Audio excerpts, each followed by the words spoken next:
You ever have one of those mornings where you just know the universe is about to mess with you? Yeah, that was me. Standing at my porch window, half asleep, sipping coffee, thinking about maybe a peaceful day for once. And then I see it.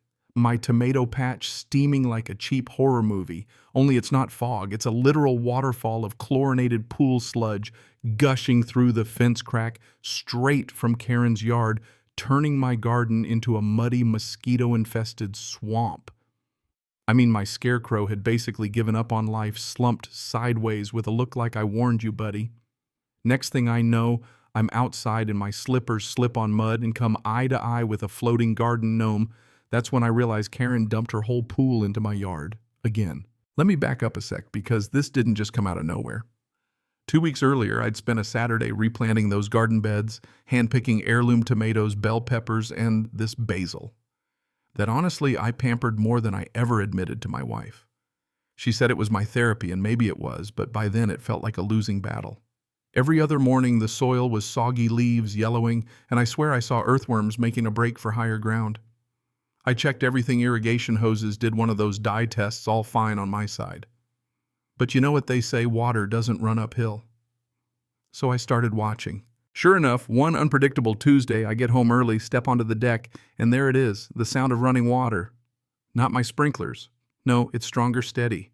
And when I peek over the fence, there's Karen stretched out on a lawn chair, like Cleopatra wine glass in one hand, phone in the other, with a hose draining her pool right through a shallow channel she'd carved, pouring gallons directly into my yard.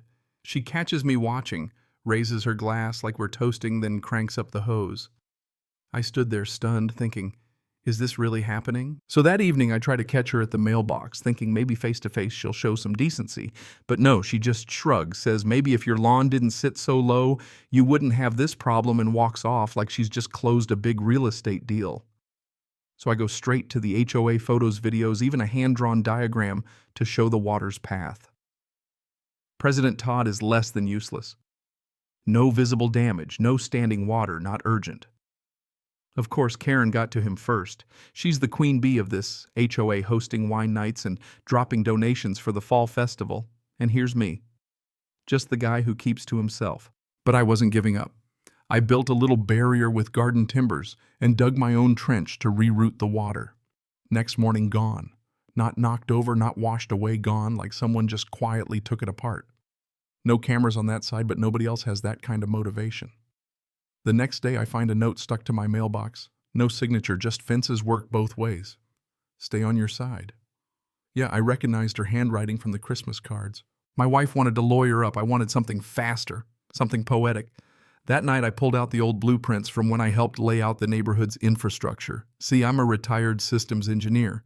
Water flow, gravity-fed drains, it's kind of my thing. Turns out the original drainage for these houses all runs to the east corner, Karen's east corner, right up against her foundation. Suddenly, every bit of frustration started feeling like an opportunity. So over a few nights, under the pretense of new landscaping, I started a trench from my yard, inching it toward her property line. Every morning, I'd cover the progress with mulch, nobody the wiser. Soon I had a channel straight to her foundation. Tested it with a garden hose. Hours later, Karen's in the HOA group chat. Anyone else have drainage issues? Must be a city thing. Even her tiny hellhound Zeus was barking at the puddle. But that was just the beginning. The next time she drained her pool, I let her. I wanted to see my setup in action. By morning, her patio was soggy, and there was a faint water stain under her living room window. Proof of concept, you might say. Now, I wasn't just going to redirect her pool water, I wanted to amplify it. So I got clever, ordered some parts, extended the trench, and hooked it right into the old forgotten runoff channel under her house. This time, when she let loose another pool purge plus a little help from a thunderstorm, the water didn't just soak my tomatoes, it ran straight under her foundation. That Sunday, she threw her usual brunch, white tablecloths, mimosas, the works. Half the HOA showed up, kids cannonballing into the pool, Karen floating like some poolside empress. Until someone inside screamed water had bubbled up through her living room floor. The place turned into chaos. Guests fled, Zeus howled, and Karen was frantically trying to save her Persian rug. I stood on my porch watering the flowers, looking innocent. Monday morning, restoration trucks everywhere, fans blaring, furniture piled on the curb.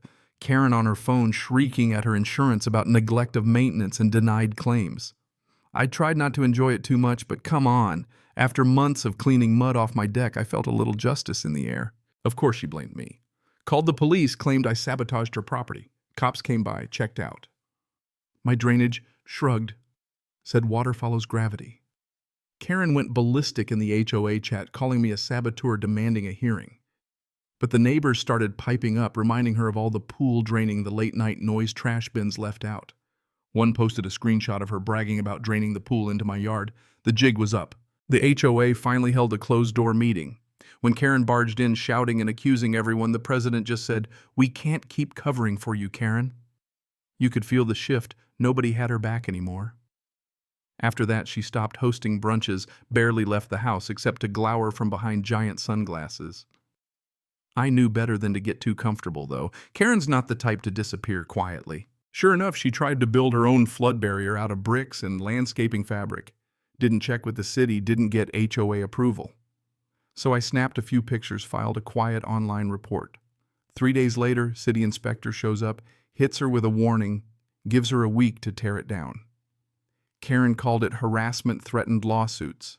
But that night her house was dark, first time I'd ever seen it quiet. But the battle wasn't over. She installed new sprinklers pointed right at my side of the fence, timed to drench my flowers. I didn't react. Instead, I let my smart irrigation system do its thing. Just as she and Zeus walked by, they got a perfectly timed blast of compost tea runoff. She screamed, the dog went ballistic.